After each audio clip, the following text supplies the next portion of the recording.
ಎಲ್ಲರಿಗೂ ನಮಸ್ಕಾರ. ಇವತ್ತಿನ ವಿಡಿಯೋದಲ್ಲಿ ಫ್ರೂಟ್ ಕಸ್ಟರ್ಡ್ ಹೇಗೆ ಮಾಡೋದು ಅಂತ ತೋರಿಸ್ತಾ ಇದ್ದೀನಿ. ಹಬ್ಬಕ್ಕೆ ತಂದಿರೋ ಹಣ್ಣುಗಳನ್ನು ಯೂಸ್ ಮಾಡಿಕೊಂಡು ತುಂಬಾ ಟೇಸ್ಟಿ ಆ್ಯಂಡ್ ಹೆಲ್ತಿಯಾಗಿ ಈ ಡೆಸರ್ಟ್ನ ಮಾಡ್ಕೋಬೋದು. ಹಣ್ಣುಗಳು ಉಳಿದಿದ್ರೆ ವೇಸ್ಟ್ ಮಾಡೋ ಅವಶ್ಯಕತೆಯೇ ಇಲ್ಲ. ಕಡಿಮೆ ಖರ್ಚಿನಲ್ಲಿ ತುಂಬಾ ಟೇಸ್ಟಿಯಾಗಿರೋವಂಥ ಫ್ರೂಟ್ ಕಸ್ಟರ್ಡ್ನ ನೀವು ಒಂದ್ಸಲ ಟ್ರೈ ಮಾಡಿ. ಎಲ್ರಿಗೂ ಕೂಡ ತುಂಬಾ ಇಷ್ಟ ಆಗುತ್ತೆ, ತುಂಬ ಈಸಿಯಾಗಿ ಮಾಡ್ಕೋಬೋದು. ಹೇಗೆ ಮಾಡೋದು ಅಂತ ನೋಡೋಣ ಬನ್ನಿ. ಅದಕ್ಕಿಂತ ಮುಂಚೆ ಯಾರೆಲ್ಲ ನನ್ನ ಚಾನಲ್ನ ಹೊಸ್ದಾಗಿ ನೋಡ್ತಾ ಇದ್ದೀರಾ ದಯವಿಟ್ಟು ಸಬ್ಸ್ಕ್ರೈಬ್ ಮಾಡ್ಕೊಳ್ಳಿ. ಮೊದಲು ಒಂದು ಪಾತ್ರೆಗೆ ಅರ್ಧ ಲೀಟರ್ ಹಾಲು ಹಾಕ್ಕೊಳ್ತಾ ಇದ್ದೀನಿ. ಜಾಸ್ತಿ ಕ್ವಾಂಟಿಟಿಲಿ ಮಾಡೋದಾದರೆ 1 ಲೀಟರ್ ಹಾಕ್ಕೊಳ್ಳಿ. ಅರ್ಧ ಲೀಟರ್ ಹಾಲನ್ನು ಹಾಕ್ಕೋಬೇಕು, ನೀರನ್ನೇನು ಹಾಕ್ಕೊಳ್ತಾ ಇಲ್ಲ.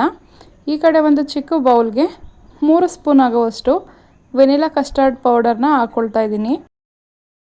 ನಾನಿಲ್ಲಿ ಅರ್ಧ ಲೀಟರ್ ಹಾಲಿಗೆ 3 ಸ್ಪೂನ್ ಆಗುವಷ್ಟು ಕಸ್ಟರ್ಡ್ ಪೌಡರ್ನ ಹಾಕ್ಕೊಂಡು ಸ್ವಲ್ಪ ಹಾಲನ್ನು ಹಾಕ್ಕೊಳ್ತಾ ಇದ್ದೀನಿ.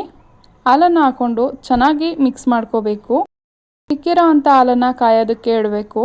ಇವಾಗ ಒಂದು ಬೌಲ್ಗೆ ಕಸ್ಟರ್ಡ್ ಪೌಡರ್ ಮತ್ತು ಹಾಲನ್ನು ಹಾಕ್ಕೊಂಡಿದ್ನಲ್ಲ ಅದನ್ನು ಚೆನ್ನಾಗಿ ಮಿಕ್ಸ್ ಮಾಡ್ಕೋಬೇಕು. ಸ್ವಲ್ಪನೂ ಕೂಡ ಗಂಟಿರಬಾರ್ದು. ಆ ರೀತಿ ನಿಧಾನವಾಗಿ ಒಂದು 2 ನಿಮಿಷ ಚೆನ್ನಾಗಿ ಮಿಕ್ಸ್ ಮಾಡ್ಕೋಬೇಕು. ಟೇಸ್ಟು ತುಂಬಾ ಚೆನ್ನಾಗಿರುತ್ತೆ. ಇವಾಗ ನೋಡಿ ಒಂದು 2 ನಿಮಿಷ ಈ ರೀತಿ ಚೆನ್ನಾಗಿ ಒಂದು ಸಲ ಮಿಕ್ಸ್ ಮಾಡಿ ಇಟ್ಕೊಂಡಿದ್ದೀನಿ. ಈ ಕಡೆ ಹಾಲು ಕೂಡ ಉಕ್ಕೋದಕ್ಕೆ ಬರ್ತಾ ಇದೆ. ಇವಾಗ ನಮಗೆ ಸಕ್ಕರೆ ಎಷ್ಟು ಬೇಕು ನೋಡಿಕೊಂಡು ಸಕ್ಕರೆನ ಹಾಕ್ಕೋಬೇಕು. ನಿಮಗೆ ಸಿಹಿ ಎಷ್ಟು ಬೇಕು ನೋಡಿಕೊಂಡು ಹಾಕ್ಕೊಳ್ಳಿ. ನಾನಿಲ್ಲಿ ಅರ್ಧ ಬೌಲ್ ಆಗುವಷ್ಟು ಸಕ್ಕರೆನ ಹಾಕ್ಕೊಳ್ತಾ ಇದ್ದೀನಿ. ಸಕ್ಕರೆ ಹಾಕ್ಕೊಂಡು ಚೆನ್ನಾಗಿ ಒಂದು ಸಲ ಮಿಕ್ಸ್ ಮಾಡ್ಕೋಬೇಕು.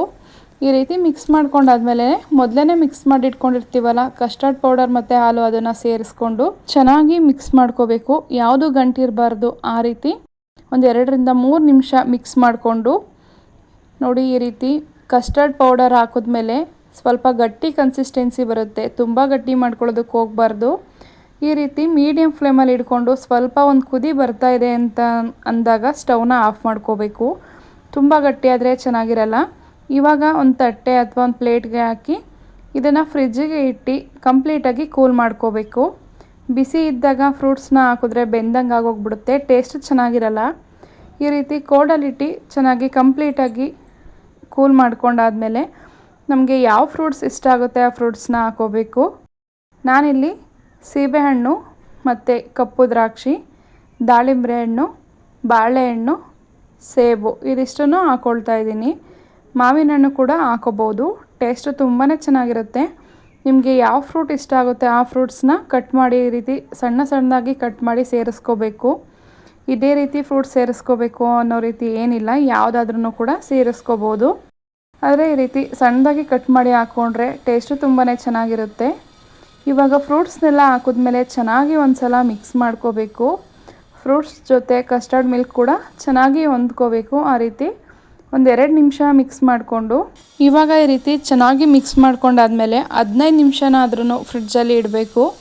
ಆವಾಗ ಕೂಲಾಗಿರುತ್ತೆ. ಟೇಸ್ಟ್ ಕೂಡ ತುಂಬಾ ಚೆನ್ನಾಗಿರುತ್ತೆ ತಿನ್ನೋದಕ್ಕಂತೂ. ಇವಾಗ ನೋಡಿ 15 ನಿಮಿಷ ಫ್ರಿಡ್ಜಲ್ಲಿ ಇಟ್ಟು ತೆಗೆದಿದ್ದೀನಿ. ಇವಾಗ ಮತ್ತೊಂದು ಸಲ ಚೆನ್ನಾಗಿ ಮಿಕ್ಸ್ ಮಾಡ್ಕೋಬೇಕು. ಈ ರೀತಿ ಮಿಕ್ಸ್ ಮಾಡ್ಕೊಂಡಾದ್ಮೇಲೆ ಬೇಕು ಅಂತಂದರೆ ಸ್ವೀಟ್ನ ನೋಡಿ ಫ್ರಿಡ್ಜಲ್ಲಿ ಇಡೋಕ್ಕಿಂತ ಮುಂಚೆನೇ ಸ್ವಲ್ಪ ಬಿಸಿ ಇದ್ದಾಗ ಮತ್ತೆ ಸಕ್ಕರೆನ ಸೇರಿಸ್ಕೋಬೋದು. ಇವಾಗ ನೋಡಿ ಸರ್ವ್ ಮಾಡ್ತಾಯಿದ್ದೀನಿ. ಈ ಕನ್ಸಿಸ್ಟೆನ್ಸಿಲಿ ಇರಬೇಕು ಫ್ರೂಟ್ ಕಸ್ಟರ್ಡ್. ಆವಾಗ ಟೇಸ್ಟು ತುಂಬಾ ಚೆನ್ನಾಗಿರುತ್ತೆ. ತುಂಬ ಗಟ್ಟಿಗಿದ್ರೆ ಅಷ್ಟು ಚೆನ್ನಾಗಿರಲ್ಲ. ನೋಡಿದ್ರಲ್ವ ಈ ಫ್ರೂಟ್ ಕಸ್ಟರ್ಡ್ ಹೇಗೆ ಮಾಡೋದು ಅಂತ. ತುಂಬಾ ಈಸಿ ಆ್ಯಂಡ್ ಟೇಸ್ಟಿಯಾಗಿ ಡೆಸರ್ಟ್ನ ಮಾಡ್ಬೋದು. ನೀವು ಒಂದ್ಸಲ ಟ್ರೈ ಮಾಡಿ. ವಿಡಿಯೋ ಇಷ್ಟ ಆದರೆ ಲೈಕ್ ಮಾಡಿ. Thank you.